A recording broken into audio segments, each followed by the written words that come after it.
after the combine, I go straight to my first workout.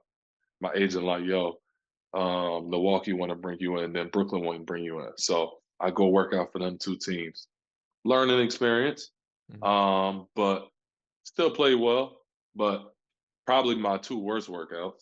Mhm. Then I go back to Vegas for like a little bit more time because we have about to have our pro day. Yeah. So we're preparing for the pro day, doing all this stuff. We do our pro day. They break up the groups. I'm like in the premier group, so we have go out, have a great pro day, and then my agent like pack your bags. You going on your first workout, and I don't know. I mean, you going on your first run for workouts. Like I don't know when you coming back. Mhm. So I'm like, damn. So I got two big bags, and I start packing it up, and I just get to going. Go to Golden State for my first one, um, and then I go to the Lakers for the next one. I say by the time I hit that Lakers one, probably workout four, I start turning into a different person. I start asserting myself, realizing like, because they, pre-draft they have you training for the things you're gonna do, but you can't really emulate and what the intensity is, what the intention is, what you got to kind of already come in there knowing, in the workout, what kind of the rhythm and flow. Because sometimes it'll come with an interview, sometimes it don't. Now by the fourth one, I know what I'm doing, and now I'm at the point where whoever I see, now I'm also seeing who my competition. I'm like, whoever I see in this workout from now on, you have to be better than me today. Mhm. That was my mindset going into every workout. And I just start picking up steam, picking up steam, picking up steam. And then I end up having like 18 workouts. Hit 18? 18 workouts, bro. Damn. From that time I left Vegas, Yeah. I never went back to Vegas. I never stopped until I worked out the day before the draft for the New York. 18 Worked out the day workouts is before the draft. crazy. Wow, that's 18 OD. workouts. So you worked 18 out for workouts. almost everyone then? Well, I had two workouts Uh, with the two teams I ended up playing you're for. playing for, I yeah. I had two workouts with Phoenix, who drafted me, and then I had two workouts with Indiana, who I ended up going to after Phoenix. So Damn. the first Indiana workout, I'm going crazy.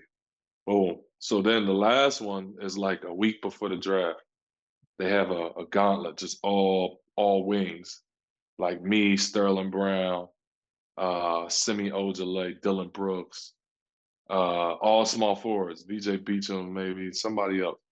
So six of us, Josh Hart, I want to say. Mm. And we all going at it. Everybody's playing well. We all going at it. It's just high level. But that that was basically for the 32nd spot and ended up getting chosen by them. But that whole process, literally every conversation I had with anybody, because at that time, you got reporters talking to you, your agent talking to you, everybody's giving their opinion, whatever. Mm. Teams you're talking to. So you kind of seeing where you fall amongst these 60 picks. Yeah. I'm hearing 42 undrafted every day. Mm. Every conversation never switched to like, oh, I think you can go high second round. I think you can go first round, or I think you go. It was 40 to undrafted. That was my range. I heard that up until the day before the draft. Mhm.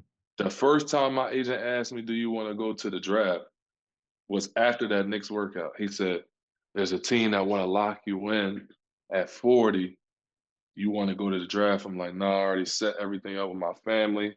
No matter how I go tomorrow, like I'm already pretty much want to rock with them, and I ain't even prepare for this. Like I'm not the type of guy to just show up and just throw anything on. Like if I'm a step, I'm a step. I gotta get right. I'm not just going up there looking like anything. You know A what I'm fact. saying? Nah, facts. I So mean, not that I'm gonna make it work regardless, but you know what I'm saying? Hey, these type of things we need to prepare for. So I went and shot at with my high school coach and one of my high school teammates, just trying to keep my mind off of everything. So we just shooting in the morning and we just talking about. I'm telling them the process, and what I mean, I'm like basically like I'm satisfied with however it go because I have fun doing it. I know what I did. You know what I'm saying like the right thing gonna happen regardless. So I said to them like in my mind, Phoenix in my mind for some reason. And they like yeah, and I'm like yeah, I got Phoenix in my mind. And agent or somebody else specifically told me like you ain't going 32. You ain't going 32. That's too high for you almost. So I'm like, whatever. I'm not even keeping that in my head, but I'm telling my people when they ask me, I feel like Phoenix for whatever reason. So go to the event with my family. We all, having a good time. Everybody just watching draft. keeping busy because it's all my friends and loved ones in Jersey. So we, you know what I mean? It's more like an event. We ain't even really, we watching the draft, I'm watching it, but I'm like, just letting it happen naturally. First round ends and Josh Hart and Derek White just get chosen. So I knew like based on where we kind of was ranking amongst each other and draft boards and all that, like position wise, where I was supposed to be, around that company. And when I seen them two go, I'm like, it's about to get interesting for me. So I'm already knowing, like, I don't know how it's gonna go, but as far as like wings, that's my immediate competition, kind of. You know what I Mhm. mean? That's where I've been placed same breath with. So my agent called me. It's like right as the first round ended. He like, Phoenix about to take you at 32. I'm like, huh? He like, Phoenix about to take you at 32. Da da da da da. Da. I'm like, all right, I gotta call you back. He like, huh?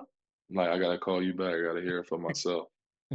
Calling mom and my dad. I don't make no big stir, but I tell my mom and my dad, and it's like a bar stool, but it's like up against the wall, and it's a bunch of TVs, but I'm locked in on this one TV. So I kind of sit back in the chair and I'm looking back. So like the whole intermission between the first and the second round is going 31 pick, 31st pick go. So now Phoenix on the board, and I'm just sitting there looking. I'm not reacting, nothing. I told my mom and my dad.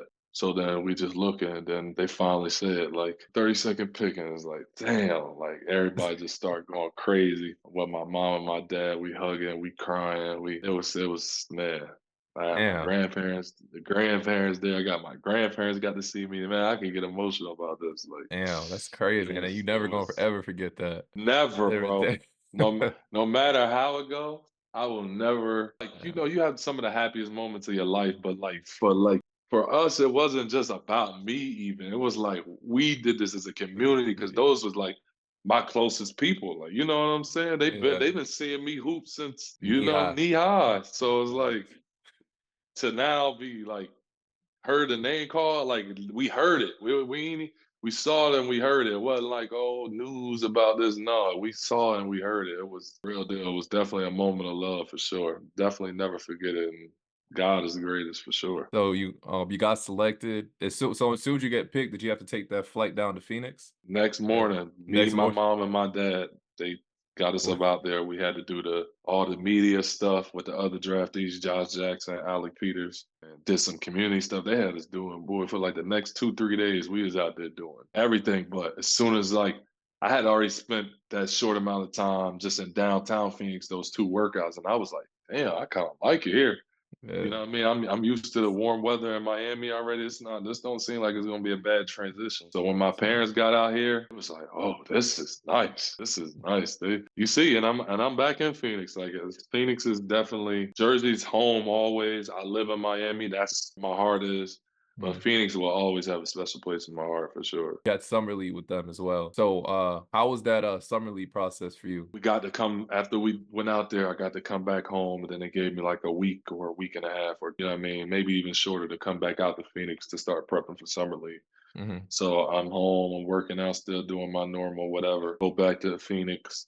We start practicing, and I'm letting it be known early, like how I'm feeling. I'm on a high right now. I'm rolling.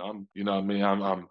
I was catching my stride all in the right time. So yeah, we get out the summer league. I don't know who's who at this point. So I got Mike James on my team. I don't even know really who Mike James is. So I'm not tripping about starting or coming off the bench, whatever. I'm just happy to hoop. I know they felt my presence in the mini camp before summer league. Like, you know what I mean? They made the right decision type of deal. So I'm not tripping about starting, coming off the bench, whatever. But come off the bench and I'm hooping. I'm averaging like 14, 15 off the bench in summer league. Like, and we had Tyler Lewis on the team, Marquise Chris, Dragon Bender, Josh Jackson, Mike James, Shaq Harrison. We had a squad. Yeah. So like, it was good to like, transition right to that type of atmosphere, and I'm feeling pretty comfortable. You had a great summer league, go right to Mhm. your rookie season. So that very first NBA Yeah. game, how was the day leading up to that? Or I know you had to be nervous. There's no way you were nervous. You know. Before we can even get to that, just quickly, like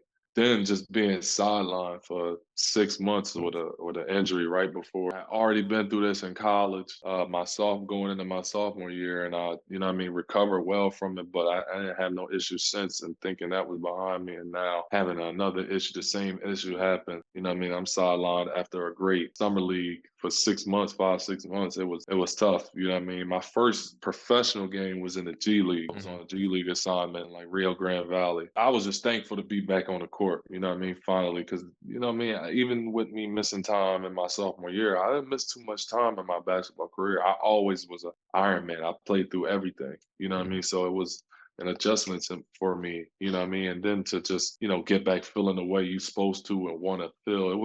That was a process as well, trying to get back to feeling like myself again. What how exactly that process go though? Like, were there, like, times you felt like, "Okay, I'm good to go now," and they pushed you back? Or was it did you meet the timetable to get back? Well, my first time going through it in college, I defied the odds. They told me 4 to 6 months. I came back in 3.5 on like a spur of the moment thing. In the middle of a game, I told my coach put me in. He like, huh? I'm already been out for like 8, 10 games in the beginning of the season. He like, huh? And I tell the trainer like I'm asking him if I'm cleared, and he tell the coach yeah, and they put me in. And that's how I came back my sophomore year. So I came back quote unquote early, but this time different process, bro. It took longer. I could feel it. It took longer for whatever reason, and I just needed to, you know what I mean? It took me so while to like actually start feeling right, you know what I mean? So it just I was what it see. was, you know what I It took mean? time. It just really was what it was.